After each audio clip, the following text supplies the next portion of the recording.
Okay, so I came for a ride to Lipakshi.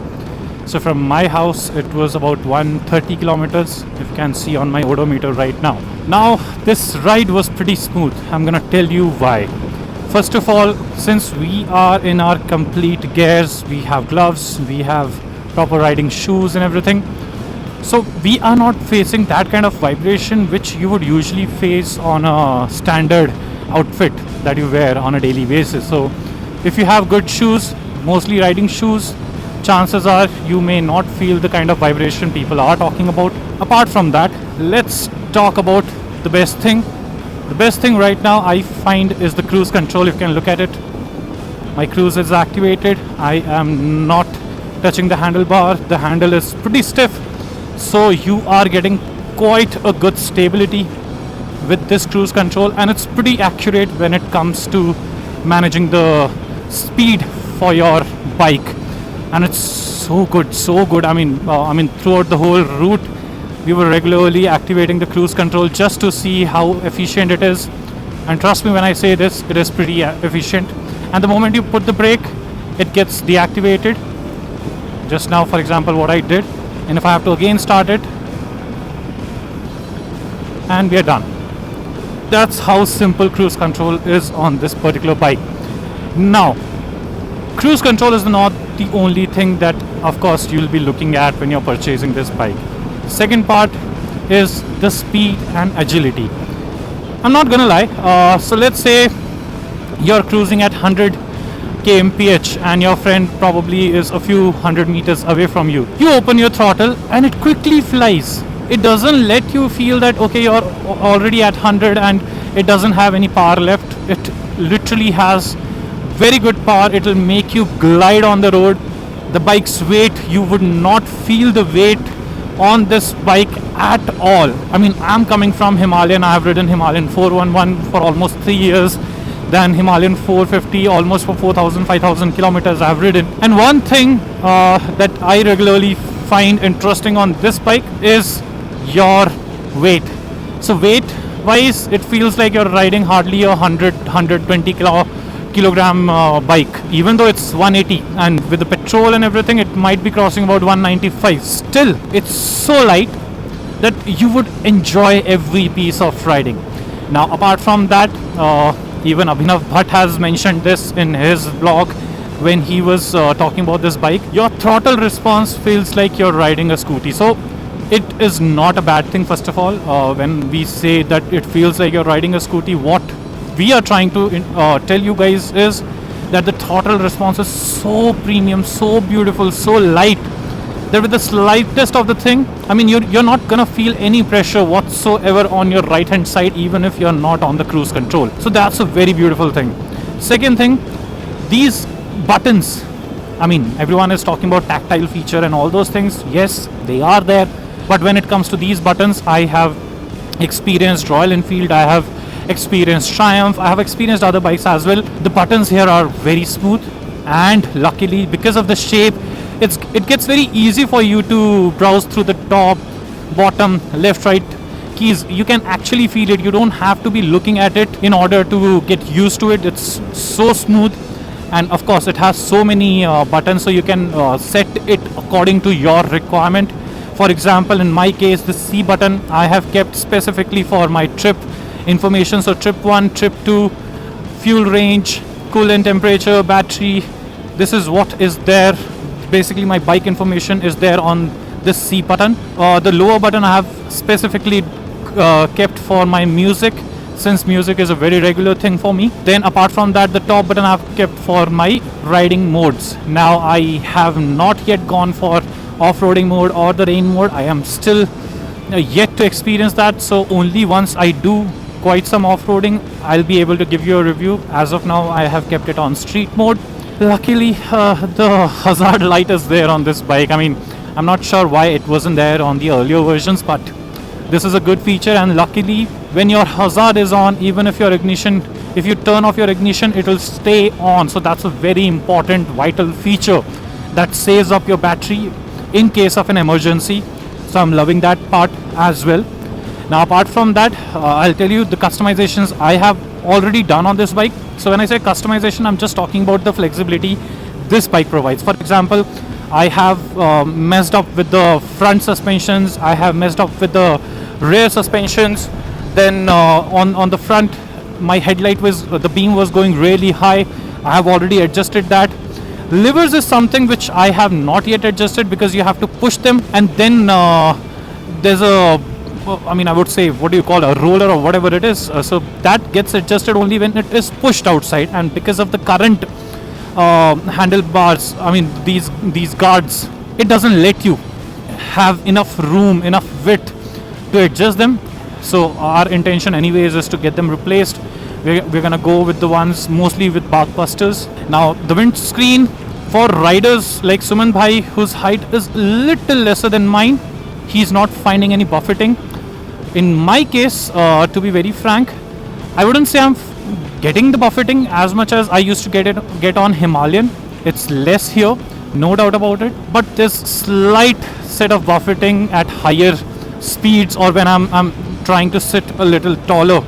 So I can feel that, but that's something which is very minute, and I'm not gonna complain about it. Now apart from that, one important thing is mileage. So guys, if you're buying this bike, do not even think about mileage at all. In the cities, I'm city ride, I'm getting anywhere from 19 till 21, and on a highway, so I'm gonna show you that right away. My current mileage, if you look at this, so I've been riding for 137 kilometers, as I mentioned. My mileage currently is at what, 22, 23, because it has consumed 3.7 liters of fuel for 100 kilometers. So that's like, okay, it's more than 25 actually, so it might be 26 or 27 at the moment. However, when I'm riding it in the cities, it's consuming almost 5.1 liter, 5.2 liters per 100 kilometers. So that's the kind of figures you should be considering. And let me increase the speed just a moment. So I'm right now on cruise control, keeping the bike on cruise control. So this is the road that leads to Lepakshi. I mean, we regularly come here for tea breaks. I mean, and look at it. The way she rides, she's literally gliding, guys. She's literally gliding. I mean, I'm in love with it. Coming from Himalayan, to be Royal Enfield family, to be very frank, this is a really high bump up when it comes to the quality of both the tech that is given on the bike as well as the riding experience. Not gonna lie about that. I mean, there's hardly any customizations that you can see on Royal Enfields. Here, everything can be customized. The whole dashboard, to be very frank, I am customizing it according to my need. For example, I have been regularly getting coolant temperature warning. So I've kept my coolant temperature here on the Odo to make sure I get all the right information whenever is needed. And this is basically being done by myself specifically so that I can report this to the KTM service center when I go for the 1,000 kilometer service. Now, yeah, look at that. You do not have to worry about anything. It's like, and right now, for example, I'm at 70 kilometer an hour speed. I do not have any vibrations on my foot peg. Even though I know slight vibrations would be there, but right now I'm not facing that vibration. What I have noticed very specifically is you're getting the vibration start at about, let's say, 4,000 RPM to might be about till 5,000 RPM. But for example, right now, since I'm cruising at 5,000 RPM, I'm not facing any vibration. Otherwise, that's an engine vibration that comes at a specific RPM range, which is a very normal thing. So do not worry about that, and that too will get fixed by your first service. So do not worry about vibrations. Ignore it. It's a new bike. Vibrations are gonna be there. You can live with it. You will get used to it. And so yeah, if you remember, counter steering, that's how counter steering works. I can finally do it because of the cruise control C. So if I'm pushing this, it's moving in this direction. Okay, let me straighten it. And that's all. Voila. Apart from that, let's talk about the seat condition. Very practically speaking, for a rider like me with the full gears on, we have been riding for 140, 150 kilometers now, and it was a straight ride. We didn't take much breaks. It was just one break we took for tea. And to be very frank, my bum is not hurting. Suman Bhai, since he's riding after a very long time and it will take some time for his body to adjust, he's facing some issues with his spine, but that's again not because of the seat. It is majorly because of riding after a very long time. However, I am also using this bike on a day-to-day commute basis. So I have noticed that seat gets uncomfortable specifically when you're riding with a pillion, because then you get constricted. You do not have the complete room on the seat to move forward and rear, right? So considering that part, I totally agree that with the pillion rider, your bum's gonna hurt within an hour, no doubt about it. But I have also figured out a solution. So me and my partner, we were actually using one of hoodies to make about 1 inch of extra cushioning yesterday. So we were experimenting it yesterday, and we realized that the whole experience of the seat changes the moment your cushioning increases. So being very practical about it, I'm gonna tell you, get your foam increased probably by an inch. That's gonna be about 20 to 25 mm of extra, which they kind of cut from the previous version to this version, right? But if you're a tall rider like me and a heavy rider like me, I'll be about 91, 92 kgs. With my condition, I would still need an inch more when it comes to my cushioning. Now, one more thing which I realized, Suman Bhai is not facing that issue. Again, he's 5'10", 5'11". He's not facing that issue. I am 6. I am facing this issue. Basically, when I have to do off-roading, my handlebar is too low right now, if you can see. I have to hunch in order to stay near the handlebar. So the easiest way to get rid of this is to get your handlebar raised. There are already products in the market. I'm already planning to get them. Once I get them, I'm gonna get this installed, and again, see, I'm pretty sure I'll not face that issue afterwards. It's a very small thing. Rider to rider, the perspective changes, the height changes. In India, you cannot make one bike for every possible rider. So yeah, it's a beautiful bike, man. Go for it, without doubt. Purchase it today. If you're planning to upgrade from a Royal Enfield, please go for this bike. No doubts about it. And look at it. For the last, I don't know how many minutes since I've been talking to you guys, I haven't touched my handlebar, and I'm so happy about it. See, I understand that this is not something I should be exploiting so much, but I really wanted to show you guys how good of an experience is this bike giving you. And I can only imagine when we are going to go for long rides where on a daily basis we are riding for let's say 500, 600 kilometers. That's when this thing is going to help you so damn much. On the Himalayan, you have to regularly keep pumping it, keep opening your throttle to stay at that speed, and after some time your hands of course get tired, your body gets tired. That's when this cruise control is gonna save your life. So if you ask me, that by spending that 1 lakh extra from the Himalayan to KTM, is it really worth it? I'm gonna say yes, it is. And the major reasons, to be very specifically, is the tech on this bike. Look at the screen, man. It's so beautiful. It's so damn beautiful. And you can customize this screen. Except for the maps, navigation is something that's gonna get unlocked on this bike after 1000 kilometers. So I will still be trying it out. I'm not gonna lie. I will still be trying the navigation, but it's turn by turn navigation. So I'm not really hopeful about the experience that you usually get on a Himalayan when it comes to navigation or versus on this. Now, if you did notice, we went through a couple of jumps. No shake in the handlebar. No shake on the handlebar, specifically when you're cruising. It's such a nice thing. Such a thoughtfully designed motorcycle this one is. So yes, as I was saying, that 1 lakh extra that you're paying, it will be worth it. One, because of the tech that you get. Second, because of the weight that you get on this bike. So this bike, even with a pillion rider, so I'm 90 kgs, my pillion rider again would be, let's say, 70, 75, 80 kgs. I'm not really sure, but so we'll be at least 160, 170 kgs on a 182 kg bike, but it doesn't let you feel that. While I was riding with a pillion, I did not feel as if there was somebody sitting behind me. So that's a very important thing when it comes to bike riding, right? Because at the end of the day, what happens is, it used to happen with me a lot when I was on Himalayan 411, since it was modified a little bit, I regularly noticed that when a person would sit behind, oh, the weight would suddenly pull. Like, you can literally feel the bike's weight going high. I mean, you can, of course, that's a very physics ka thing that, okay, as you're putting the weight on the bike, it's gonna increase. But the feeling of it should not be coming on your hands. On Himalayan 411, that feeling will be there. On Himalayan 450, again, I have ridden it with the Pillion as well, and you can literally feel the weight of the Pillion on the bike, no doubt about it, since the bike already itself is at about 200 kgs. Whereas on this, if the Pillion is not touching you, you won't even realize that there's a person sitting behind you. I mean, and that's amazing, man.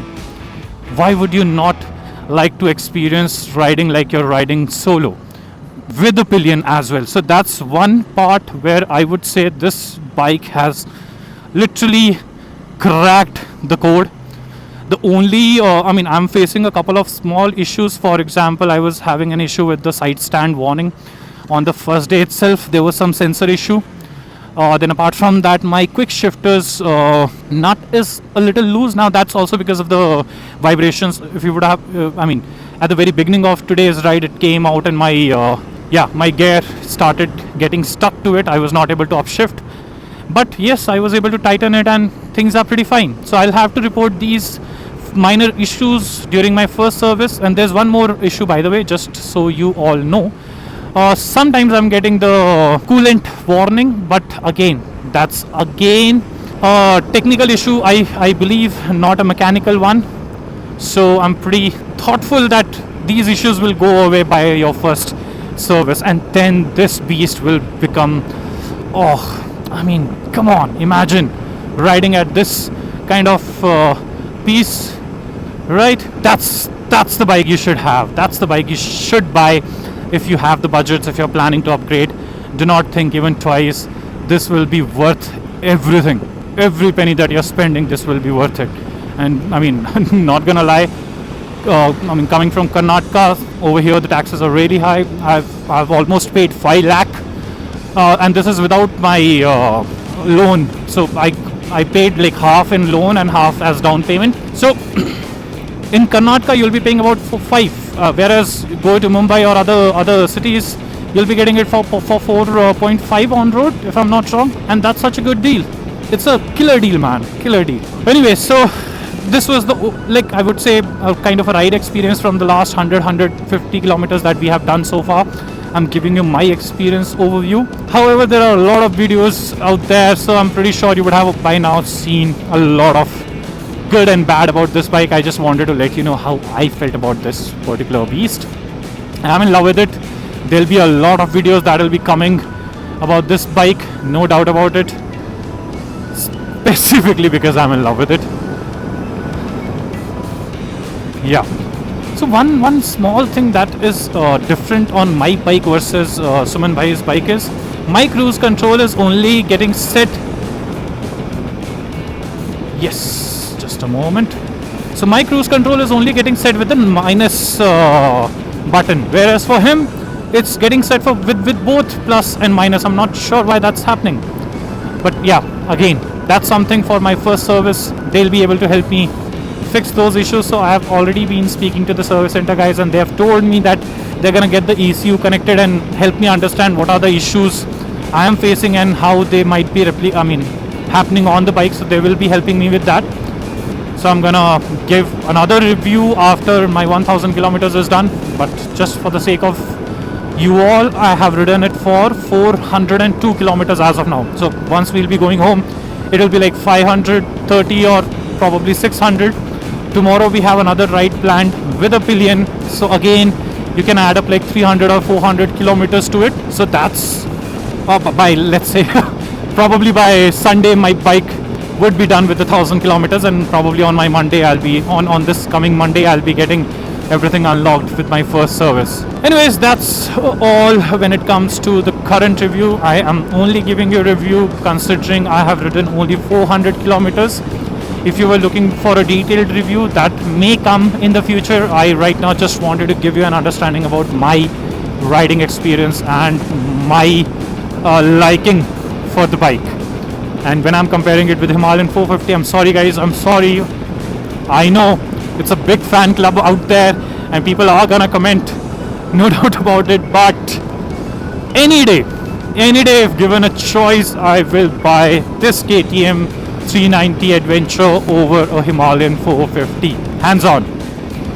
Okay, so just for the fun of it, I'm gonna show you some high speed things. So as of now, the RPM I guess is logged at about 6500 RPM. I mean, after that I'm getting a warning on the gear side. Let's see. So yeah, by the way, it's so damn smooth even on the higher speeds. You won't feel a thing. The handle is not shaking. You will really feel confident riding this particular bike. Okay, and that's Suman Bhai. I'm gonna stop for him now and I'm gonna ask him to test it out. Wait. I would like to see if the cruise works on both the bikes. क्या आप मेरे को सुन पा रहे हैं? हाँ, वो connected होता है ना, ताकि एक्सीडेंट हो तो ये दोनों उंगलियां अलग से होकर टूट ना जाए. हाँ, मैं थोड़ा इस सिर्फ मेरे को क्रूज कंट्रोल चेक करना है कि वो प्लस से कैसे एक्टिवेट हो रहा है. नहीं, सिर्फ माइनस से हो रहा है. आगे जाके आ रहा हूँ मैं. जय हो Vishwakarma. So this is Bumblebee, by the way. Let's see if I switch it on and let's say I give this. Oh yeah, it's working. It is working. Whereas on my bike it isn't. I have to ask them what this issue would be. Not really sure on this.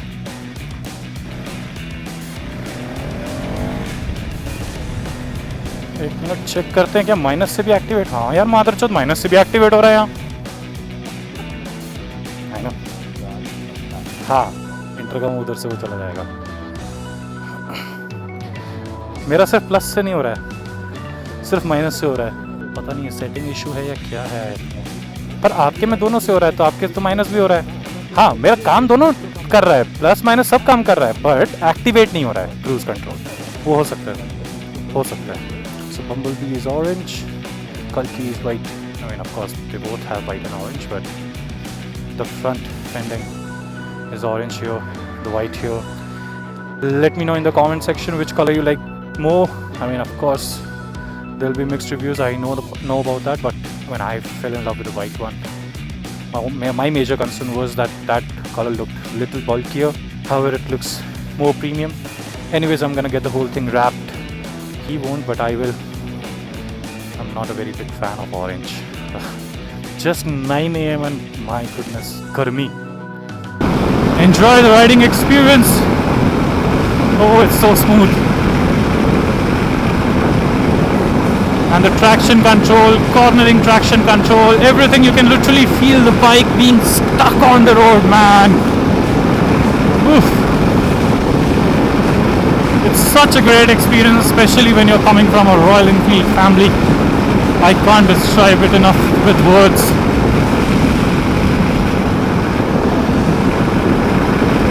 Look at that. Look at that.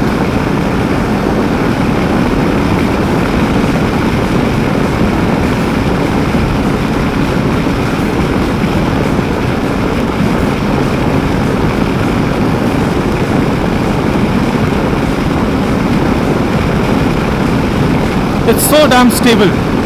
Can you see it? I guess you can. So damn stable, man. So damn stable. And I'm gonna try the cruise control at this speed. Okay. Look at that.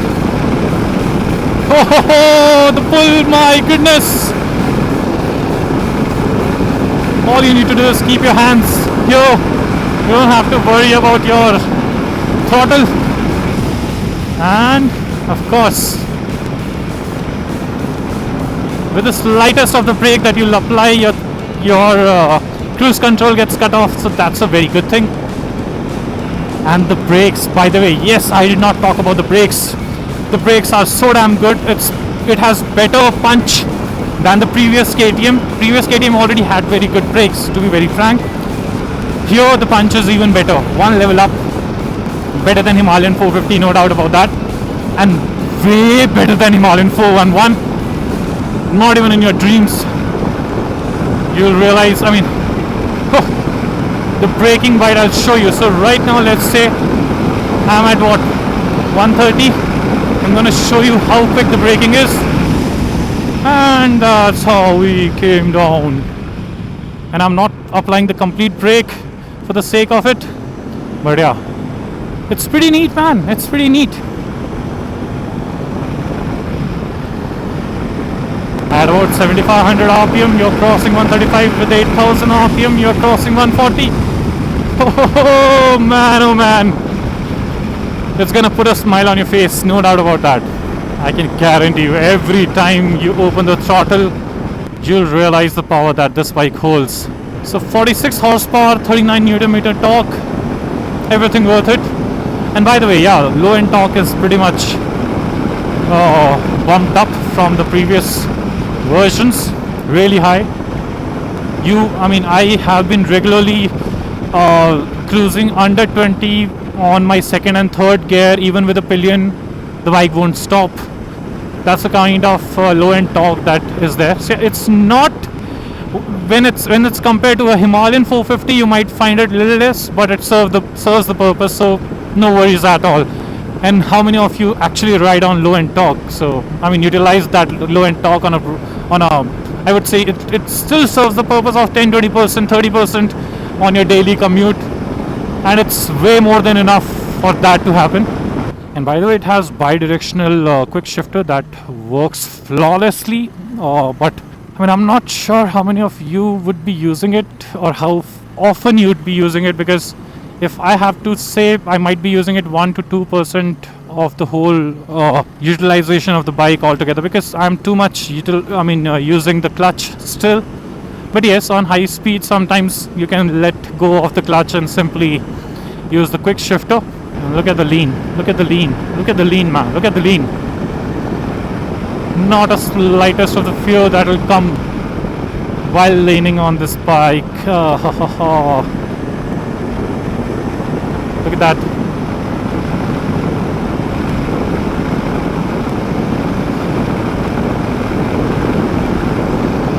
It is a masterpiece. It really is.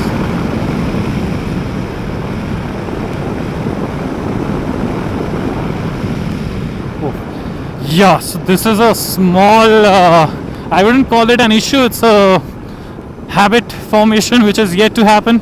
Many times, since there are a lot of buttons over here, many times while pressing the horn button, I happen to press the cruise button.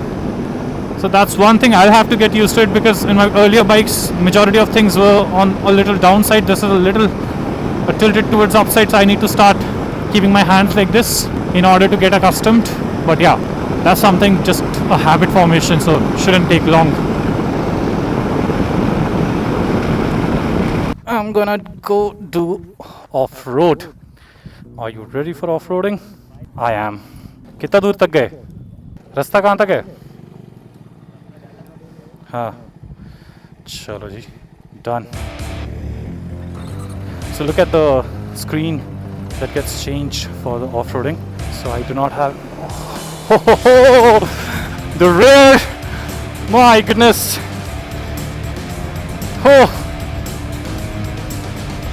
भाई साहब जो tyre skid कर रहा है, so fun.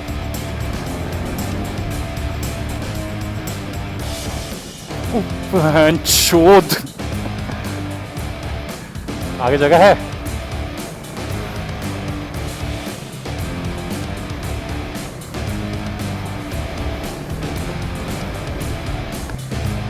हाँ,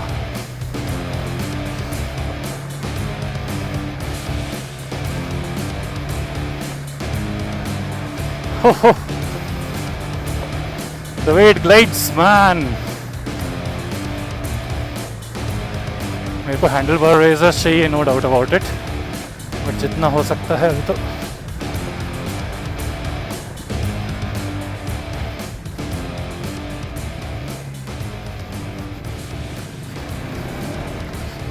ये बात,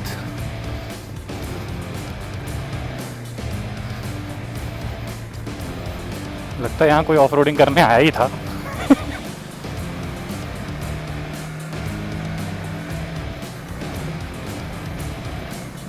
Throttle suddenly The complete throttle response changes the moment you come on the off-roading mode.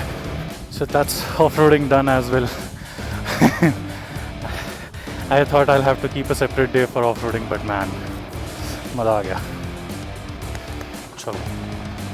Alright, so I'm gonna continue riding on off-road. Oh.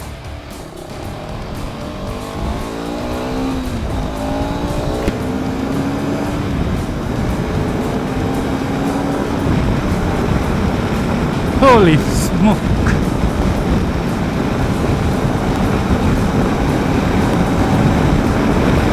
So off-road mode has more power, more throttle response. My goodness. Better than the street mode, no doubt about it.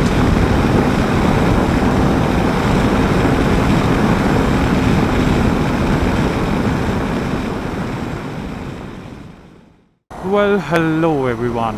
So today is Sunday, day 5 I would say, no 6, yes, we got the bike on Monday and today is the first week's Sunday. And as promised, today we are going for a ride with a Pillion. So we are trying to test out the seat by modifying the seat. So if you're going Pillion, of course, then you're going with a Pillion without any additional cushioning on your seat, it's gonna be difficult. So we have kind of done some jugaad. I'm gonna show that jugaad once we stop. However, that jugaad has been helping us, both the Pillion rider and me when we are going for a long ride. So far the comfort has been there, but again, this is completely because I was able to add an additional layer of, I would say, a hoodie, a very thick hoodie that's giving me almost 1.5 inches of extra cushioning, and that's how me and my Pillion rider are able to survive. Otherwise, this seat is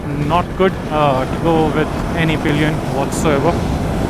But let's talk about other features when you're riding with a Pillion. Look at the speed, the throttle response, everything works very efficiently. You will hardly feel any difference while riding single or with the Pillion. It's pretty much the same power, same energy. Plus the best benefit is you will not feel the weight of the Pillion rider behind you. So that's how efficiently this bike actually responds. No doubt I'm in love with it. So the power is so crazy that my Pillion rider would sometime feeling jerk the moment I accelerate.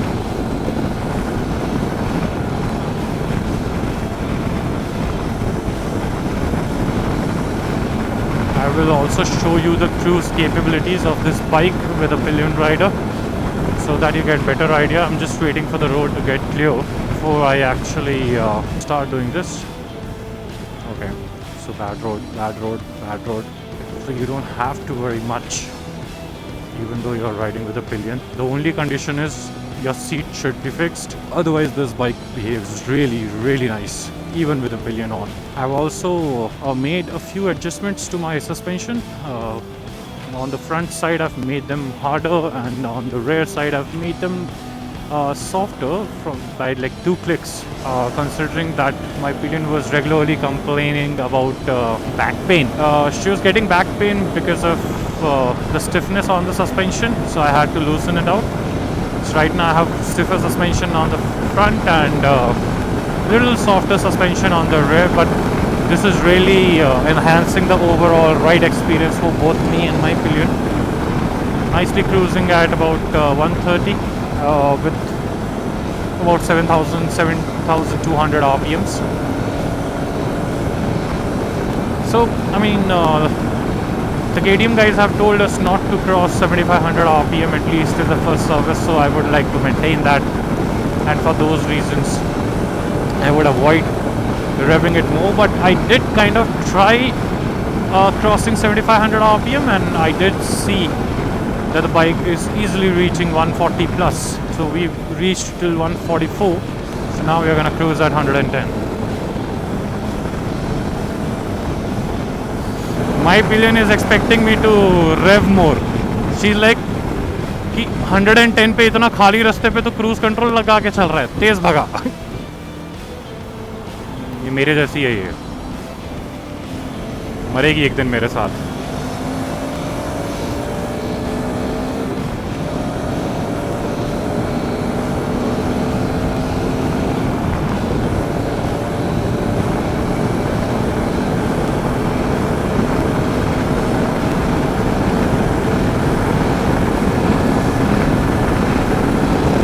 Okay, on a special demand, crossing 8000 RPM and 150 kmph.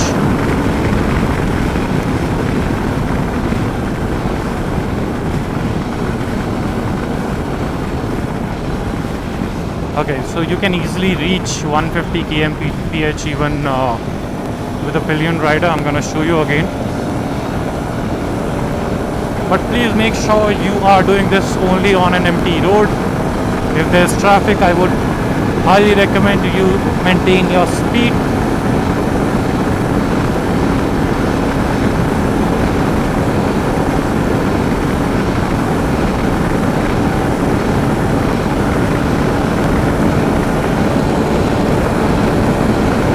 At about 8000 RPM, crossing 150. Still no vibrations on the foot peg, no discomfort on the rider. And I have a Pillion rider with me, having quite some fun over 150, to be very frank.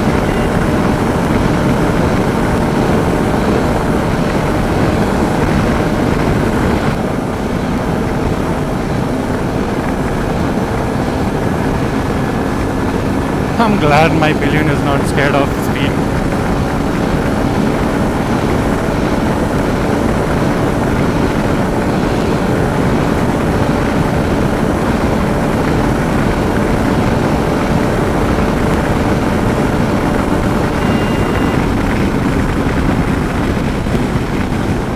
Alright, caution. As you approach the traffic, always stay cautious, especially on these interjunctions.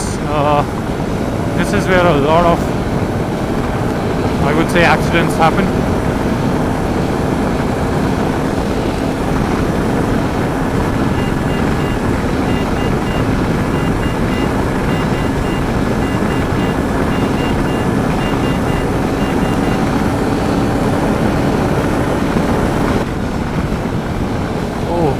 Bike is butter smooth on higher speed, actually, even with a Pillion rider. So I was almost touching 160 consistently without any strain on my body or the Pillion's body.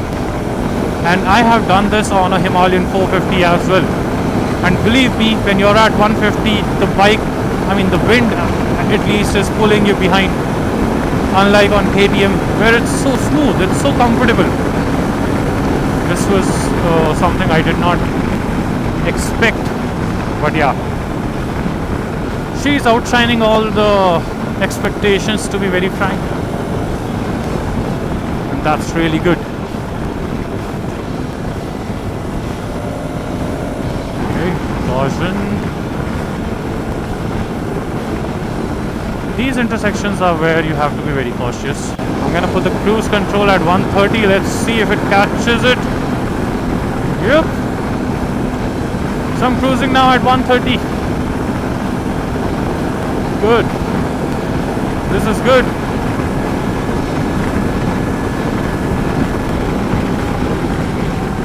Okay, my mileage, of course, would be really down by now. I need to get some refueling done. But anyways, so that's all. Today's objective was to actually test the bike with a Pillion rider on. And I think I'm gonna show you how the seat looks like right now, because of course with the stock seats you're not gonna experience the same ride as we did today, but I'm gonna show you the seat. However, this bike is pretty good even with a Pillion.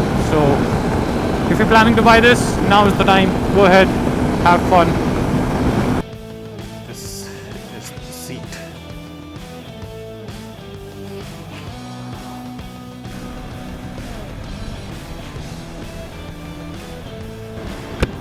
Well, so we are in the city now, and so this ride is almost coming to an end. And well, if you happen to modify your seats on the KTM 390 Adventure 2025, you will still be able to enjoy everything. Otherwise, go like us. So we had to put extra padding on our own. However, it did help us with comfort. My Pillion rider right now, I did ask them regularly if they are comfortable, and I have only been getting affirmative answers. So considering that, this bike overall is really good, really damn good from all possible perspectives, but the only challenge would be your seat, and as I said, it's not impossible for you to fix that, since it's a very doable thing, but you'll have to, of course, do that customization on your own. The company hasn't done it for you, so it's not gonna be a smooth solution. We all, depending on our rider's weight, or you could say depending on if you have a Pillion or not, you would want to modify your seats, but that's a must. You can't go without modification in the seat for longer travel, to be very frank. That's pretty clear. So we did try, but it didn't work out. Anyway, so that's all for today's ride. I hope this video helps you to make an informed decision. So anyway, that's all for today's ride. See you next time. Have a great day. Goodbye.